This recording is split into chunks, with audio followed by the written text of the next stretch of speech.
So today I want us to talk about something that really I struggled with in my first year of teaching.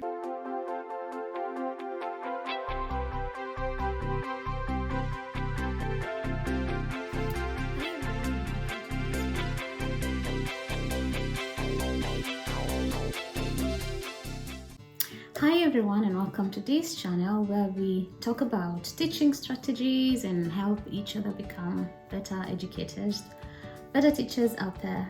So today I want us to talk about something that really I struggled with in my first year of teaching, and this is to help your class calm down. Like they're doing something and you really want them to focus on you, to pay attention to you. How do you make them calm down effortlessly for you without necessarily shouting, but helping them do this in a really calm way? So I'm gonna share some quick few tips that I've tried in the last years, and they have really worked for me, and I hope they can help someone out there. So my first one and my personal favorite is the power of silence.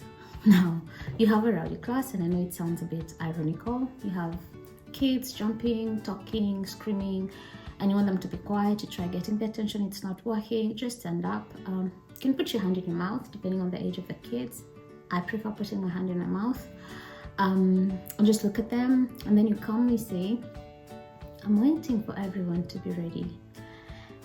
At this point, a few kids might spot you, and they might help you quieten the class. This really works. So power of silence always works. Just be quiet, look at them, just watch magic happen in your classroom. The second one is teach them a call and response. My previous class, I taught them this, and it was really nice. So I would say 1, 2, 3, eyes on me, and everyone would say 1, 2, eyes on you. Sometimes I would skip the counting and just say eyes on me, and they would eyes on you. And then once you teach them this, also encourage them to look at you when they say it. So they're not just going like eyes on you. No, insist it's eyes on me, so I should see you looking at me. The call and response really worked for me in the last year. It was an EAL class, but despite that, it was really amazing. So I was a bit scared of teaching because the response, because a lot of the kids don't speak English, or they didn't speak English. So I was a bit hesitant, but I tried it and they got it. Every time I needed their attention, I just go eyes on me. They would say eyes on you. It could be anything, any call and response that works for you. Just teach it to them, and you'll be shocked at how easily it helps you manage, calm them down. Another one that I learned in my second school, and I've tried it a few times, is a clap button. So you can have random patterns where they clap, you clap, they clap after you. But then there was one I loved. I learned it in my second year, where there's a pattern you like don't clap, they stand back, and so you start with like random claps and they clap back until you have everyone's attention, and then for the last one, you just do don't clap this one back. Again, it's fun because it's like a game, so they enjoy it, and they're all waiting for the clap that they're not supposed to clap back. So they'll be listening to you, so that when you clap it, they don't, and they feel like they've kind of won the game. So worked magic. So you can come up with a clap button for your class, and this really helps as well. And then personal favorite, with the younger kids, probably kids who've been to school before, and probably kids who understand choices and consequences. I wouldn't do this if they don't have a consequence for this, is counting down. So it can be from 5 to 0 or 10 to 0. But I'm saying there's a consequence, because if there isn't, then you're gonna get to 0.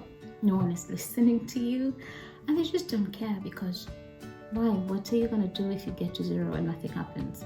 So you can have like a reward. If I count from 10 to 0 and everyone is looking at me, I don't know, if you do class dojos, I'll give you a dojo. If you do house points, I'll give you a house point, or you get a point for your golden time. So whatever reward you can give the first few times, and please stay consistent with this, then every time you count down, you get to 0, reward them. So that every time you're counting down, they are working to kind of achieve something. They're working to be awarded. Simple. And kids love awards.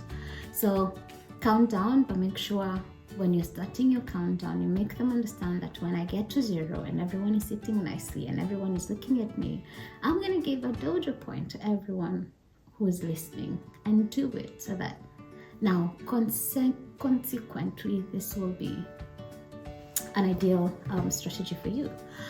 Another one I've really tried is nonverbal. Now, this is my favorite.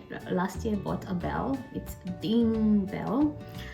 And some people have shakers. Some people, like, it could be at my first school, the teacher had like tiny symbols. She would go like ding, and all the kids would be like, we've heard a noise. They would look at her, and then when they look, just give them something to do so they're not just, So in my class, for instance, I have this tiny bell that I go ding, and every time they hear it, I tell them, put one hand, your finger on your mouth, the other hand up, then look at me so I know you're ready. And this works miracles. So they are a new class. Last week was my first week teaching them, and they already know it. Every time they hear the ding, you see all of them.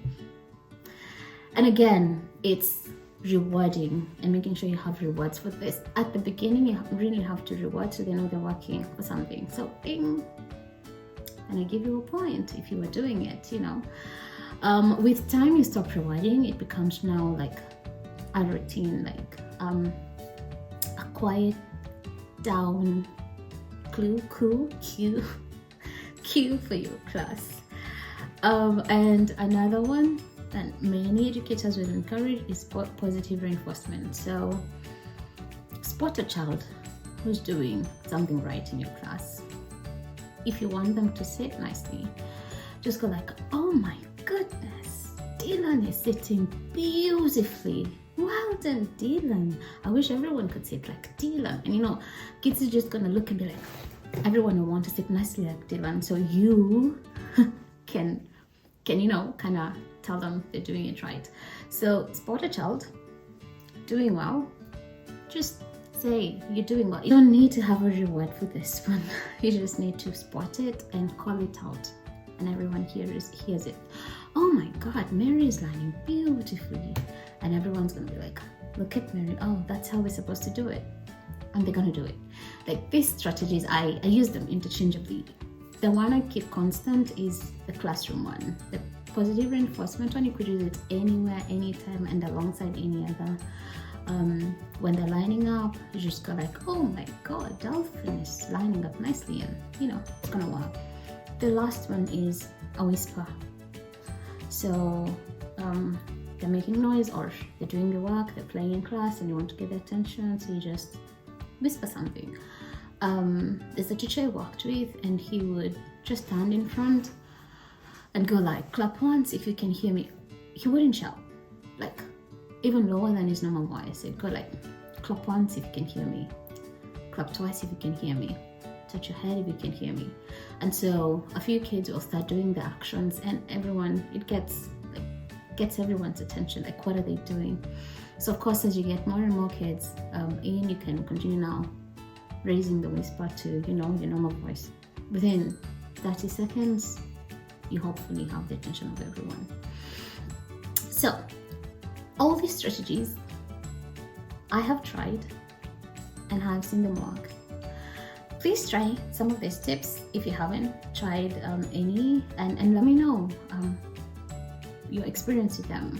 I am so sure you will see how fast your class will just become within no time. It will just make your work super easy. So try them and let me know what you think, how this goes for you. Thank you.